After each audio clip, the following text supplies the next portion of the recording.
Ladies and gentlemen, this is a documentary on fentanyl, the drug deadlier than heroin. And this is about 52 minutes long. So it just gives you insight on how bad the drug addiction really is in America. All right, I'm going to go ahead and play the video.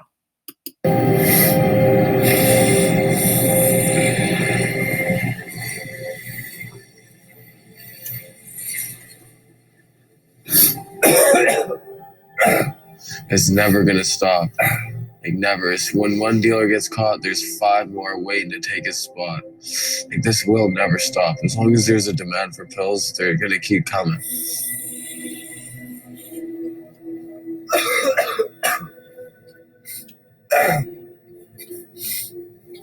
It's the devil's pill, man.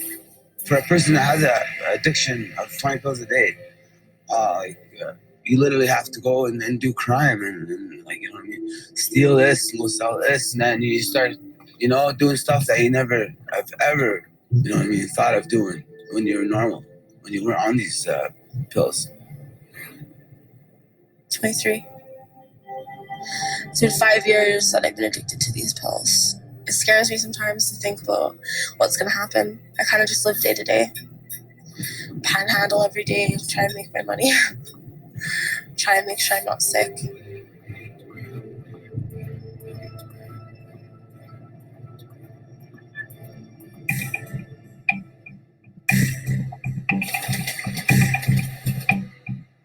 It doesn't last long, so you're sick again. Like heroin you can do in the morning and you can be all good till tomorrow. Like fentanyl you can withdraw like 3 times a day.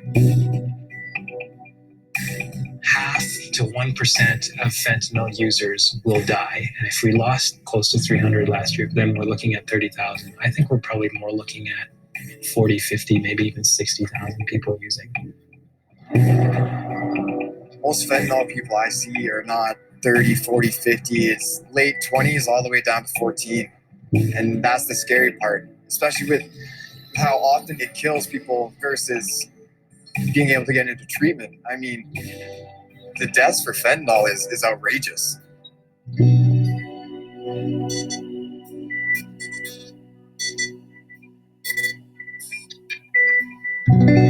Fentanyl is a pharmaceutical drug in the class of drugs called opiates. Initially it was used in the 1960s for severe pain in operative procedures. And now you start to see fentanyl used for chronic pain patients who have pain from a whole variety of conditions. The fentanyl we're seeing on the street, though, is illicitly prepared fentanyl, most likely from China. It's crazy to see how our lives have changed. Like 5 years ago, I never would imagine that I'd be homeless or wearing the same clothes for 3-4 days at a time.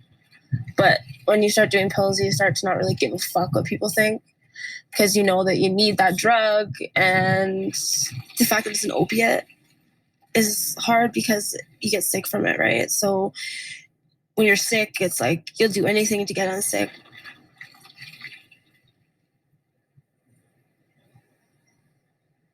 We have 300 and some in treatment at our place. So essentially we have about as many people in treatment at this clinic as there are people who will die from fentanyl this year. Ashley, come on. Hi. How you feeling? Not great. No. When was the last time you took fentanyl? Like yesterday. One of the most primitive parts of the human brain is where we sense and seek reward. Food, fluids, fun, and reproduction. How'd you do it? I resorted it. And the chemical in our brain that increases when we have a rewarding experience is dopamine. And so when you eat something that you enjoy, you get a dopamine surge in your brain. It reinforces that. So you look for that stimulus again. The response to drugs of abuse are orders of magnitude more in terms of dopamine. Like I said yesterday, it doesn't take long for me to go into withdrawal. I know. So this is why it's very common that we see patients who have addictions, they're always, always, always looking for the reward of the addictive substance. That's not a will issue. That's a neurochemical issue. And that's in the most primitive part of the brain. So what we're trying to tell people with these, with the moral stance that we tend to take as a society is, we'll use the more evolved parts of your brain to turn off your survival mechanisms. It's next to impossible to do that without trying to stabilize that initial survival aberrancy.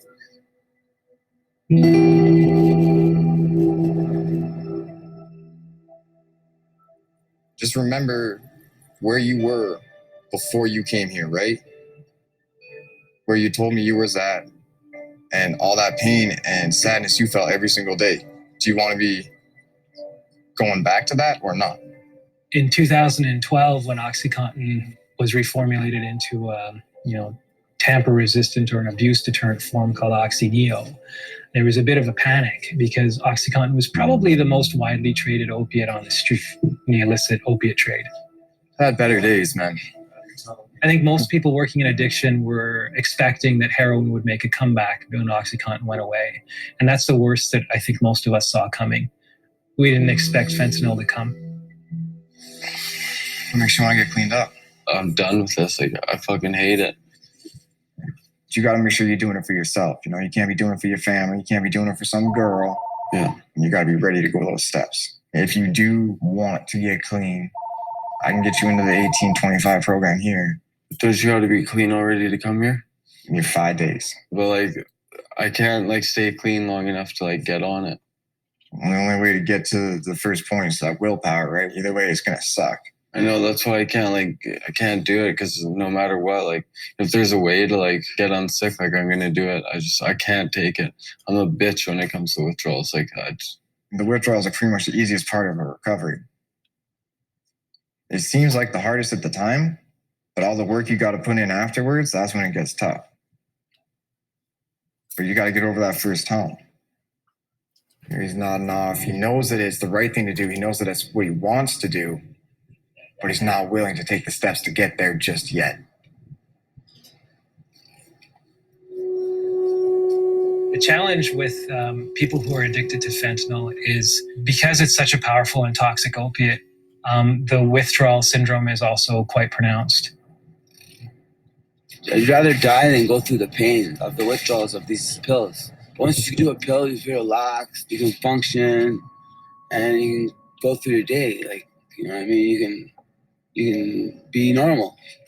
You feel it in your bones, you're restless, but you're so weak you can't move. But you got it because the anxiety, it's just unbearable. It's there's nothing else that I could use to describe of what it's like. It's something else. You see people unloading their groceries, you just ask them, hey, excuse me, sorry to bother you, blah, blah, I need some food or whatever. And no one really minds to give up a cart. And in 20 minutes, you can easily push 10, 15 carts, and there's $15 right there. That's $5 away from your pill, so.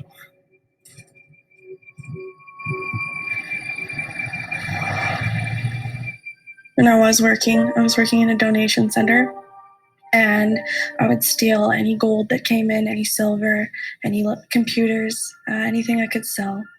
But I remember finding a wallet, and it was this deceased lady's wallet, and she had the Bay card in there. As long as you swiped underneath 1,000, then you just had to sign. So I practiced her signature, and I took all of this dead lady's money.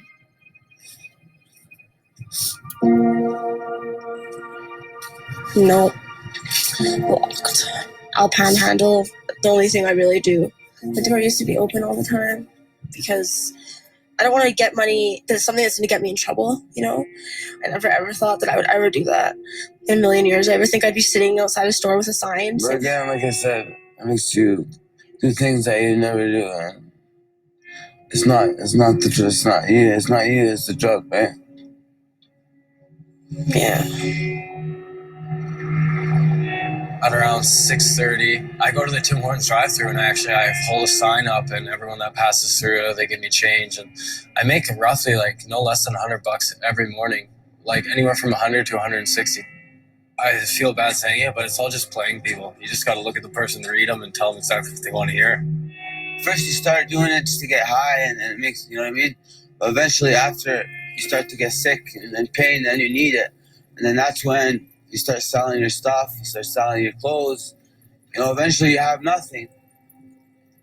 Having an opiate addiction is like a full-time job that you never have a break from. Like, if I could kick this addiction and not do it anymore and continue to do the things I do to make money, like, I was doing the math and adding up.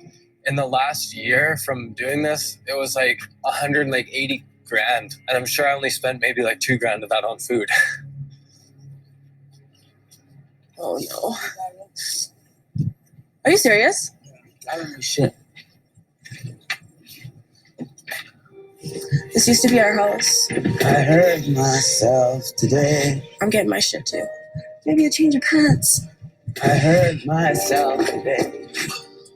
Look, there's the honey and stuff. Look at all this honey. It's to eat this. Sick, huh? Honey. I do love him a lot.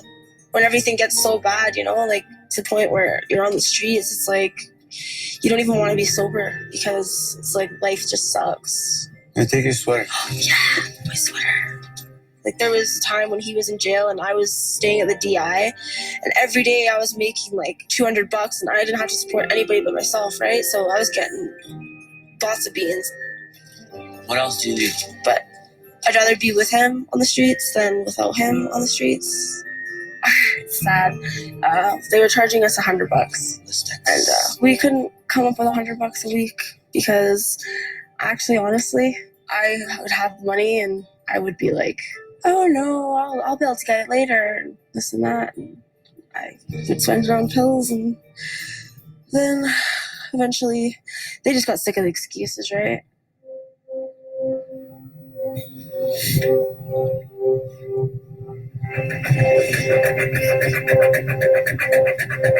The police, when they do drug seizures, will test to find out what the quantity is of fentanyl in a pill that they've seized from a batch, and are routinely finding pills that are 4 or 5 milligrams worth of fentanyl. Honestly, like at a point where your tolerance is so high, if you get a bad one, it's good. The dose of fentanyl that's required for a euphoric buzz is about 2 grains of salt. If you try and imagine putting 2 grains of salt on your morning eggs, sometimes you're going to get 5, sometimes you're going to get 10. And that's the same thing that happens when you're preparing these pills. Some of them are going to be extremely hot and likely to kill you. I'm going to do another one. A fatal fentanyl dose for you or me is about 1.5 to 2 milligrams. And even in a drug user who's quite opiate tolerant, 4 or 5 milligrams can very likely be a fatal dose.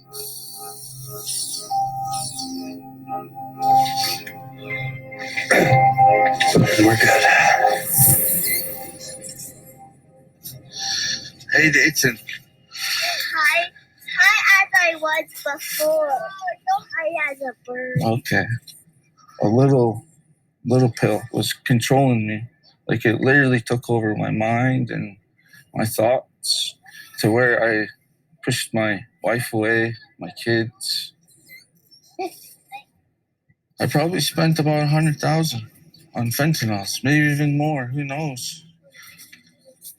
You need the bathroom? Okay. Let's go, you guys. Dayton. There's a way out of it. It's just how bad you want it, how hungry you want it, Terry. For me, it was hitting rock bottom, like losing everything. Money, trucks, like everything, my life, and that's what stopped me.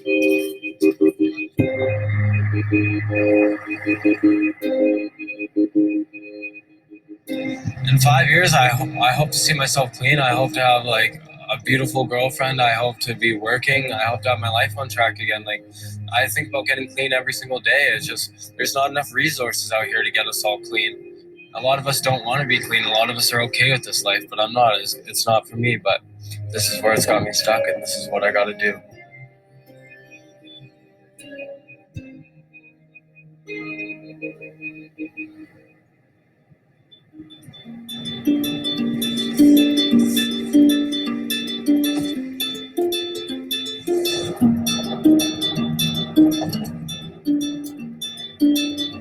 I think is most startling is who it's affecting.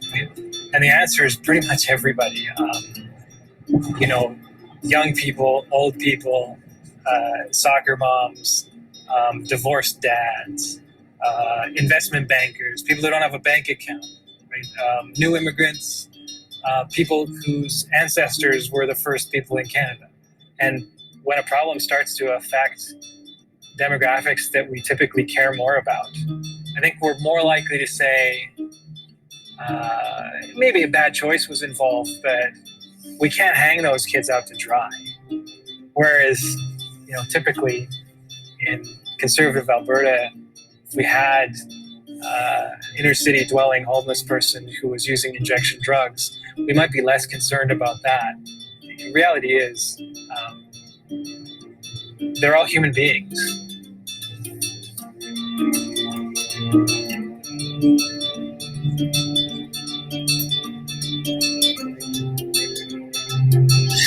Thank you. Can I get chicken fried rice? And I'll have a steak pho. Thank you. Thank you.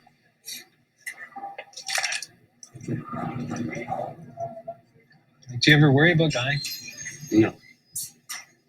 You ever lost a friend who does drugs? Yeah, I've lost 11 people. You're how old? 22. You've buried 11 friends. Well, I know of 11 friends that have been buried. A lot of people think, well, if you've Lost that many friends, why do you keep doing it? Why do you keep doing it? Because you can't stop. Yeah. It's too hard. You need help to stop. I just can't find a facility that'll take me in and do what I need. Like, here there's rent for whatever, but they're just going to stick me in a freaking room and make me wait it out. I can't do that. I need medication to get off it. I need it. Yeah. If I could get you an appointment with somebody in Calgary to talk about your treatment options here in town, would you go? Yeah, of course I would. You would? Yeah. Okay. I'd be so thankful for that. One of my colleagues who works with me in Edmonton actually practices in Calgary as well because he lives here. Okay. I'm going to talk to him about getting you the next available appointment. And then he can just talk to you about what the options are in Calgary. That'd be awesome. One of them he'll talk to you about is methadone and Suboxone. Because I don't have money for any of this, right? Yeah, you don't need money for this. It's healthcare.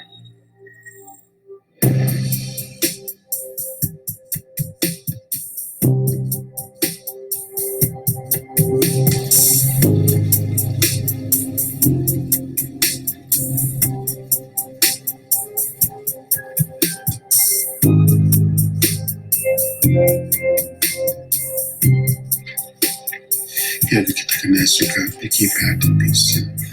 Oh, give me some pattern paper. So the babes, but some done. The first overdose that I have witnessed as a physician was I pulled into the Walmart parking lot in July of 2014. There was a car parked right next to me and the door fell open. The young man who was driving that vehicle fell out onto the pavement and he wasn't breathing and he didn't have a pulse. When I went over and pulled him out of the vehicle and didn't realize at that time that was one of the first fentanyl overdoses that we were going to experience here. Before we would see 1 to 2 overdoses from narcotics a week, but now we were seeing up to 2 to 3 overdoses a day. And sure enough, all of those overdoses had fentanyl in them. We're working to be a step ahead and it seems like we're always just chasing. So we started meeting with the community partnership group to get into homes when we've identified homes that are at risk. And in the last month, we've probably been into 4 or 5 houses where they've all come back with drug seizures.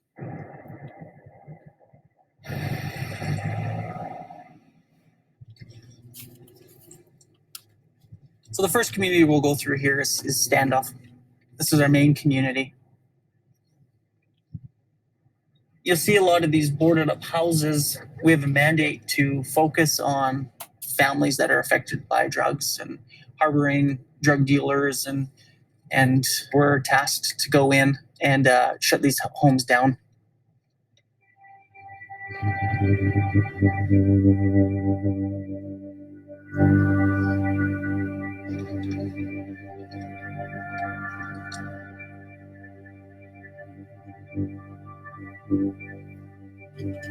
Growing up was fun, but now it's just bad. I'm tired of being asked where to get pills. Then it feels like I'm telling them to go buy them and die. You know what I mean? It just feels ugly.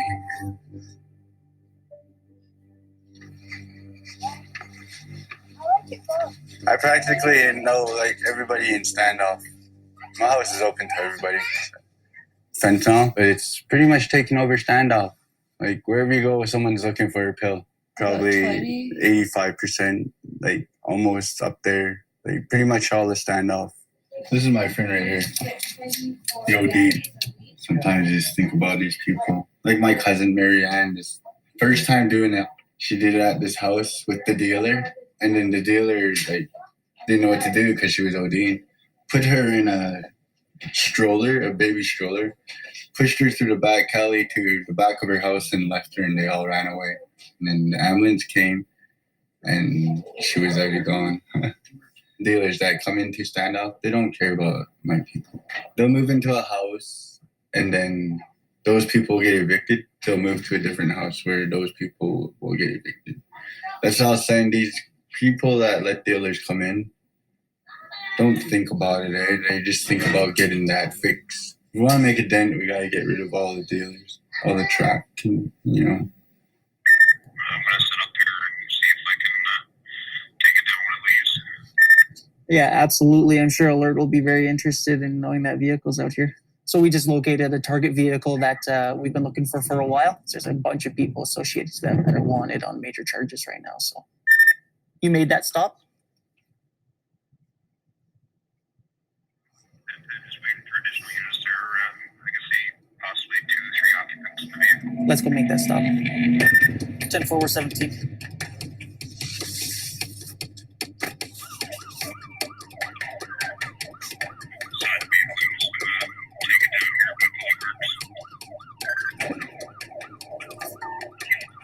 There we go.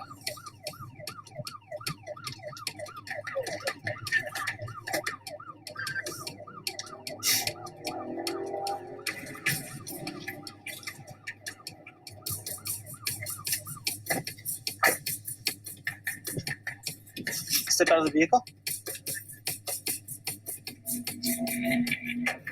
you have anything on you that I'm going to find? No? I'm on your back. Well, we have information that you guys have been related to possession and trafficking. So right now you're under arrest for that, okay?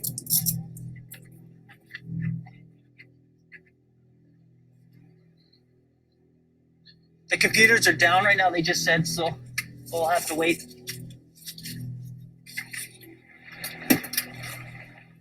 So this is common with fentanyl abuse, and along the edge of that razor, you can see the green residue. The green residue is from the fentanyl. This is definitely drug related. There's another bundle of cash here. Whose cash is in that vehicle? That's for my son. Oh, that's for your son? Well, I'm supposed to be paying child support, right? And you normally carry it like that, in bundles? And the girl that you're with? Doing my cousin a favor, and she just told me to give her back. Okay, stand up. What town? So this is typically a way that we would get a bust on this. So we know that there's someone at a house, so we're going to go over to the house. So we're going to try and make entry into the house.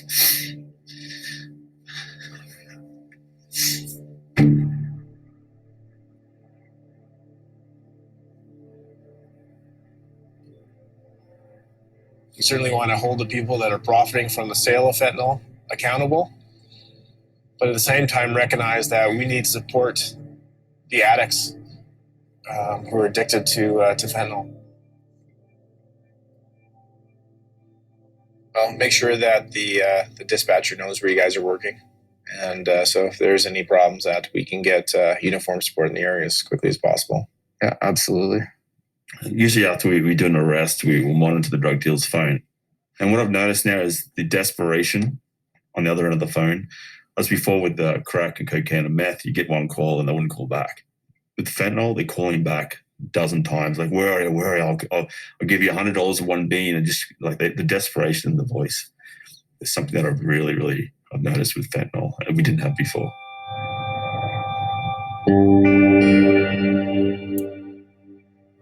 I like miss it. I actually miss it. It's in the back of my head. I miss the chaos. Like, I enjoy summer times. I like doing what I did. The only reason I like, it's not the only reason I quit, but when I quit, it just happened to be wintertime. And every wintertime, I'm like, I don't want to do this. And now I almost feel scared, so scared, because it's almost summertime.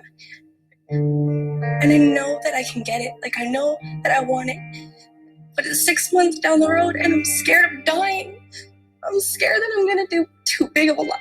But I just want to do it. And I don't know how to fix that. It's normal to feel that way.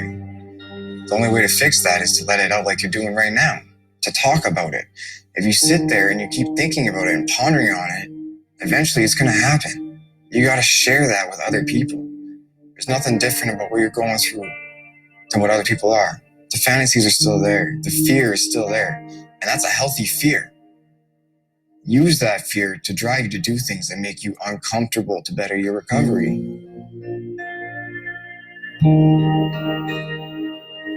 Meetings. Meetings, new friends, new places. When we say that fentanyl is 100 times as toxic as morphine, what we're saying is that a pound of fentanyl is the same as 100 pounds of morphine, or about 50 pounds of heroin. So if you're a drug trafficker, you can move 1 million doses of fentanyl in a shoebox or in a glasses case, compared to requiring a skid for morphine. That's a huge attraction for a drug dealer, I would imagine. The tablets are $20 a pill in Calgary, and obviously there's significant profit margins to be made. Price for a kilogram of fentanyl, it's about 12,500 American. Of course, each kilogram can make 1 million tablets. So once you do the math, it's obviously significant profit margins there.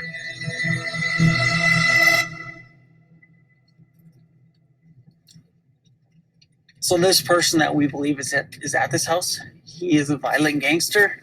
He's been known to have weapons with him and in his house, including guns, knives, things like that. We do have vests for you guys, but you're not suited up, so. Which house? This house, 615.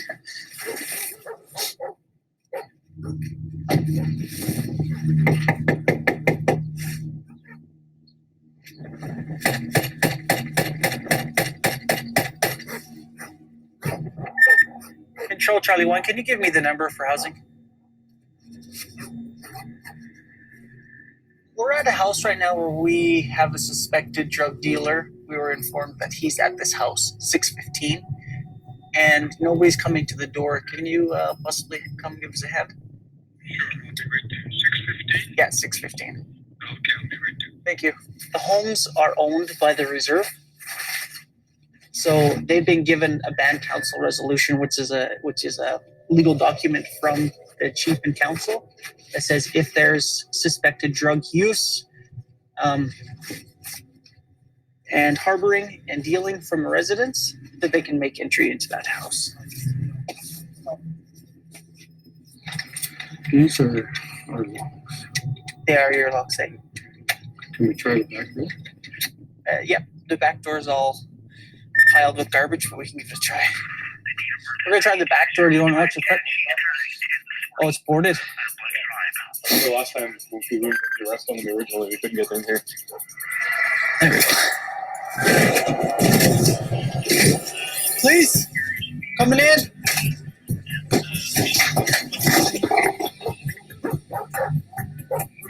Coming out with your hands first. Open the door. Put your hands out right away. Okay, put your hands up on the wall. Who else is in here? Nobody. Why aren't you answering the door when I'm knocking? I didn't hear you guys. You didn't hear me. No.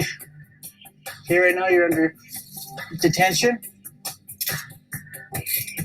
How much did you flush?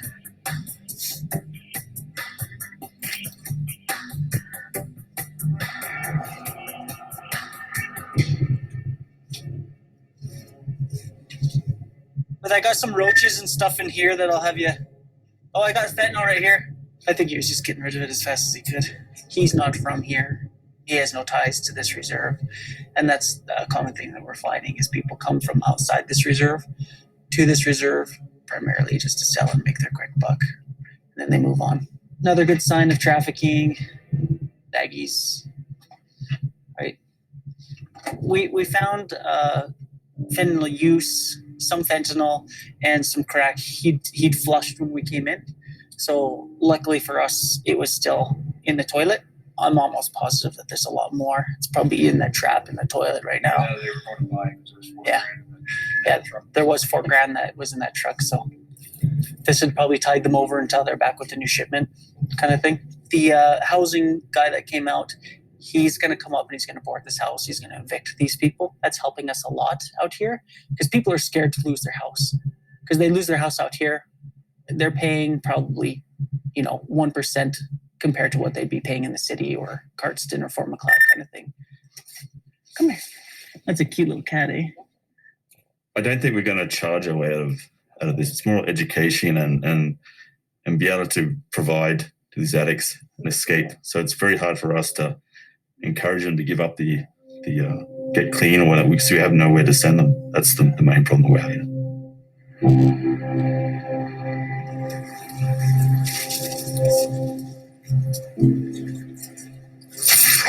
Panhandling. It's not security, it's peace officers. Let's go this way. Usually I can get a couple hours out of the train station before peace officers will come. But lately it's been pretty heat around here. I don't know, Dollarama is usually pretty good. Oh, we already got somebody over there, it looks like. I think Brian and Sean. There goes that idea. Panhandler's rights, right? So can't do somewhere where somebody's already there. I don't think it's an exaggeration to say that Canadian doctors' prescribing of opiates over the last couple of decades has really had a substantial role in determining this opiate addiction problem that we have here. We prescribe opiates for minor pain conditions. We prescribe opiates long-term for chronic pain conditions. And I have a really hard time believing that Canadian people, patients, feel pain differently than their counterparts in other parts of the world. Canadians and Americans are far and away the largest consumer of prescription opiates, more than 150% more than the third place, Denmark. You suck. New to Calgary, eh? I am new. Fresh blood here. I go to Winners, man. Winners is bomb. You get 20s like fucking no tomorrow. Yeah? Yeah. Let's try it out. But you gotta not go near the window, else you get kicked out. Alright. Oh shit. Got someone shoplifting over there, it looks like. Holy man. Oh wow. It's crazy. It's crazy.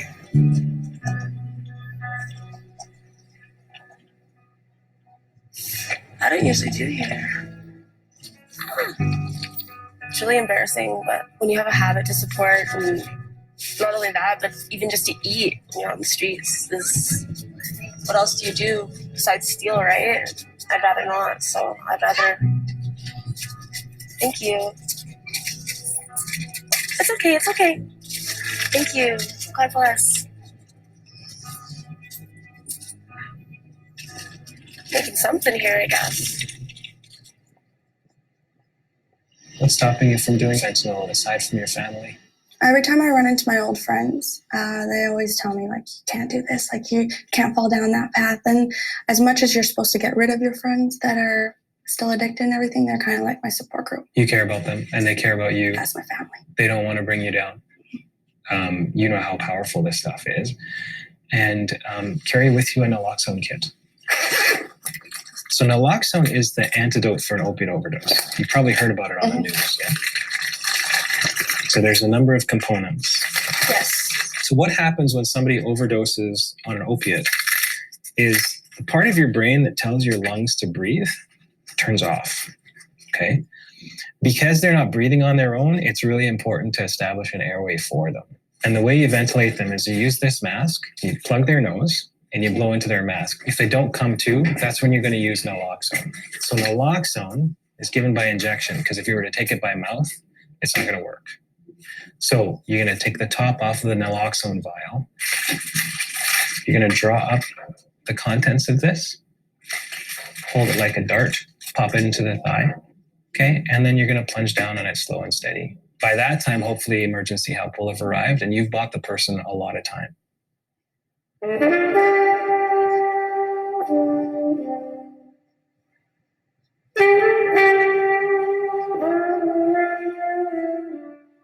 Snort, snort, snort. And you don't even think about food or anything. Fentanyl takes over your life. It doesn't even care. The fentanyl pill don't care. You saved my life the first time. Twice. Yeah, it was lifetime. Saved a lot of people's lives. As soon as I sat down, I would be ODing.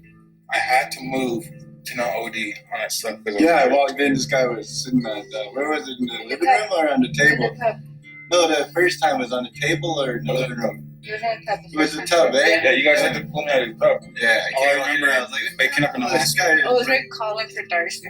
Yeah, he was like, Help me. How many friends have you lost because of this?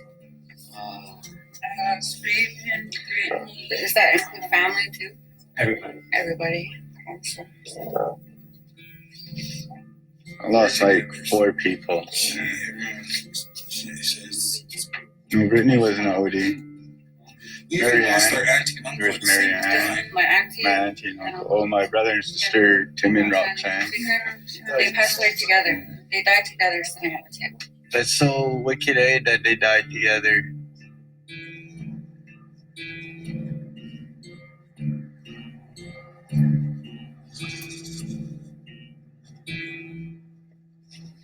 My mom phoned me. She told me she had some news and I should sit down, and she told me my best friend, my brother, pretty much just died.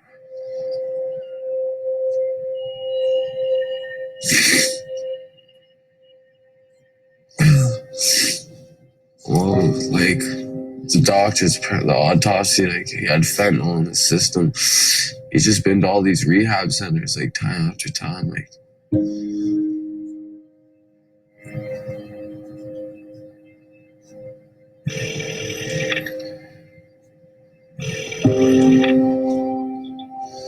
Hey. It's nothing. Who are you with? Oh. That's fucked up about Cole, eh? Yeah, man. It's killing me, man. Like, never gonna see the kid again. Like, he's fucking dead.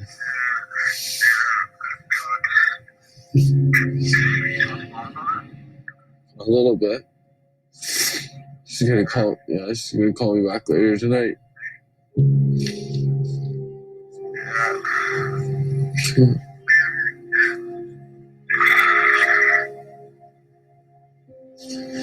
Happens, I guess.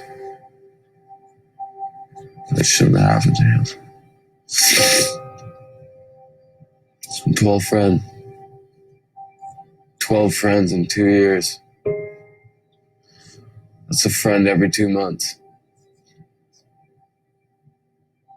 But this one's the hardest.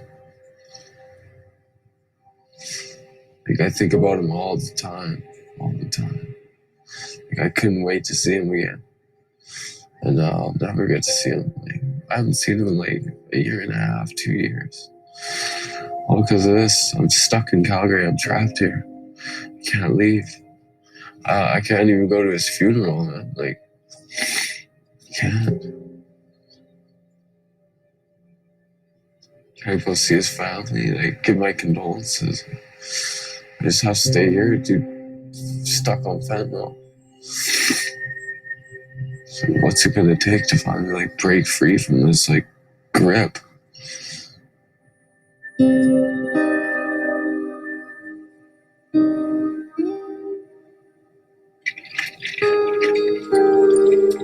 Warning. Suboxone time, huh? The effective treatments that we have are essentially medication-assisted treatment with long-acting synthetic opiates or partial opiates like methadone and Suboxone. It's a medication that the patient will take every day. There you go. It should keep them from having cravings and withdrawals. And it's shown to help their social function, family relationships, decrease in the involvement with criminal activity and such. So now they just wait till it dissolves, the time it takes to dissolve. When we get them on treatment, it's almost as though there's a complete awakening. You know, I'm not dreading waking up in the morning. It's no exaggeration to say that most people who are in the throes of addiction have no concern for whether or not they wake up in the morning. They said Suboxone was like a miracle drug. Yeah.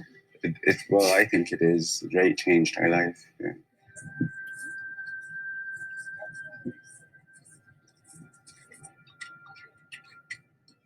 I had 3 options in my mind. Let's change my life, go to jail, or overdose. So I picked change my life. This is when we went to New York, me and my wife. That was just in November. Like, she's always been there for me, hey? And I always thank her every day. Every day.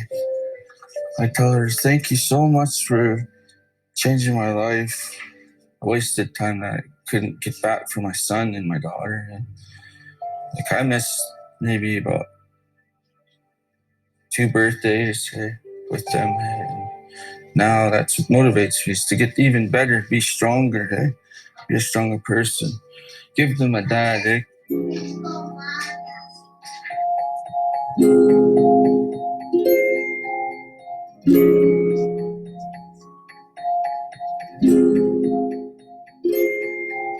I'm glad I quit that. I don't want to be on this shit anymore. I don't want to die. Me too. If I didn't, what would happen if I didn't quit? So I'd probably be dead by now, you know that? Now that I'm trying, like I'm on Suboxone and I'm trying to stay away from drugs, I'm healing. Yeah. Feels like my family once had nothing to do with me. So I was telling you, they want to see you change. They still think you're doing pills and everything because they see you out there. But just do what you're doing, stay off of drugs and whatnot, and just show them. Like in the long run, they'll see you. They'll look at you and say, "Well, he's been trying." Eh? I told your grandma you were trying to change. Thank you do for it that. You're yourself, like a big bro. brother to me, bro. Yeah. Change yourself. Like, That's when all I you tell help you every people, you day. have to, we'll help you, but you have to help yourself, right?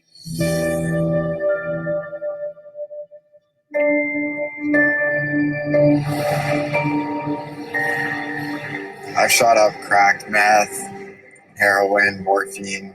I did an abundance of everything, but fentanyl was always in the middle of it all. And once I hit the streets, it took over almost every thought I had, that there's no way out of this other than continuing to lie, cheat, and steal, or death. And I got out of my tent that I was living in, called up my dealer, and I bought 30 pills and decided it was the day that I was going to kill myself. I got this feeling inside of me that I really wanted to jump to this canal of water. I did about, probably, I can't remember the exact number, it was right around 25 pills, and jumping in the water. And for the first time in a long time, I felt an emotion, and it was scared. You know, I was finally scared to die. I did the detox, and you got to talk to the doctor, and she said, you know, you shouldn't be alive. The only reason that you are alive is because I was jumping in the water. And every time I hit the water, the water was cold, and it shocked my respiratory system so that it didn't just freeze and shut down because of the fentanyl, but that shock is what kept it going. So the only thing that kept me alive was the bridge jumping.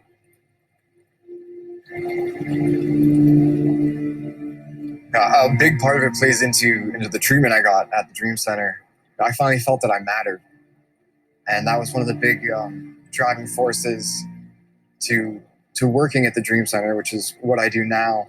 I work as an operational support worker, and I help take care of the guys. And when they're struggling, they come to me and I relate, and we talk about it, and we go through our problems together. And I show up at every grad for every person that I connect with, just to let them know the same thing that I learned that day, is that, you know, you do matter, and that it is possible to have people care about you.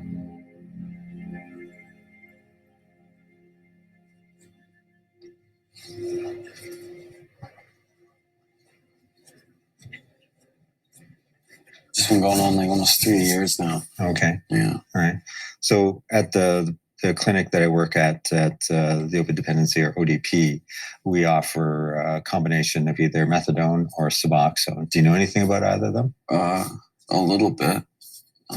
And anytime we're looking at any kind of program, whether with medication, it's always good to have it augmented by, counseling, because the medication does one part of it. Yeah, you got to do the rest. Yeah, I mean, and so since you've been kind of using, it sounds like it had a bit of an effect on your life, correct? Yeah. Yeah. Like completely. I'm like homeless right now. I don't have a job. Like my whole life is fucked. My best friend died on Saturday. So. He's using the fentanyl as well? Was. Oh, okay. All right. And it's good that you're thinking of trying to do something about it for yourself. Once we get you the stable dose, we get you out to the community, and then we just kind of see you on a regular basis. The only thing with our clinic versus Dr. Vrani, who you, I believe, talked to, that's a private clinic, and we can get in people pretty quick. We unfortunately do have a bit of a wait list at ODP, and so it's a couple of months long. So it is a bit of a process to get into our clinic. It is unfortunately a bit of a wait. And you can't do anything about that? Like, no. A couple of months, unfortunately, is what we're looking at this point. Okay. And so that's pretty much it. All right. Sorry I couldn't help you any more than that, Ryan. No worries. I hope that we do see you at the clinic at some point. I hope so too. That's, yeah. So, yeah. Yeah.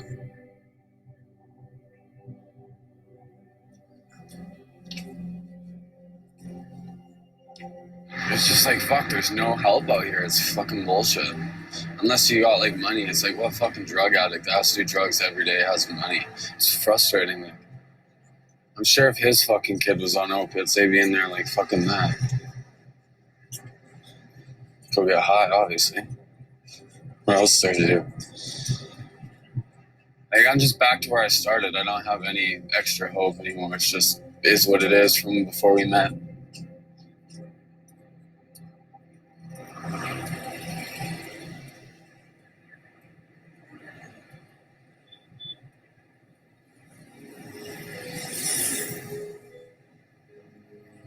Nobody can fix anybody else until they got to fix themselves, right? And, I've had those experiences where I've tried my best to try and help somebody out. Like with my little brother, he's a fentanyl addict too. And I brought him out here and I bust his ticket up here and got him into treatment and everything. And I tried to do more work for his recovery than he was putting in. And when he relapsed, it devastated me. But it gave me the knowledge that I can't help everybody, no matter how hard I actually try for it, right? I just saw him on the weekend, actually. He's not doing well. He's full blown again, so he's getting kicked out. He's going back to the streets, which is probably the best thing for him. Because I know for myself to get clean, I had to fall in hard times. Everyone's bottom is different, right? I mean, the pit is bottomless. We can keep going out. We can keep getting it worse for ourselves, It's just you got to hit that point where it's just not worth it anymore. Straight up, if I could get high every day and live the life that, I am today, I would be doing it. But I can't because I give everything to the disease, right? I give everything to fentanyl. This thing ain't fucking bad. And I wind up on the street with no friends, no family, no one to go to. And, you can only sleep in a tent for so long before the choice comes in to finish it off or keep sleeping in a tent, right?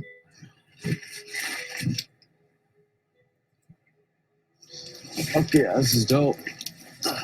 I mainly just kind of stay up like all the time and just take naps here and there. But like now that I feel like I have a tent, like now I feel like I'll be sleeping in here for hours and I feel like I live in a tent now. It's just, I don't know. Kind of just makes me realize like, yeah, I'm 100% homeless now.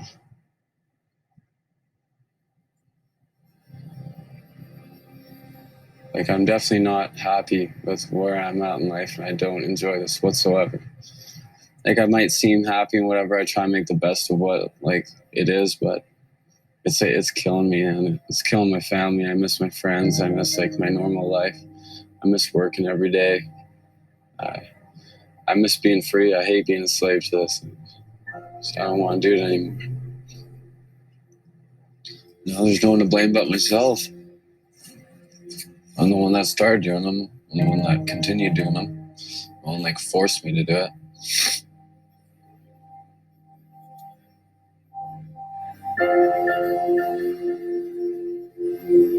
And honestly, if I can't get clean at this point, I think I'd just kill myself. Like I can't do this anymore. Like I'm killing myself anyway, and why prolong it, right? Like I'm seriously like fed up with this. I can't do it anymore. I hate it.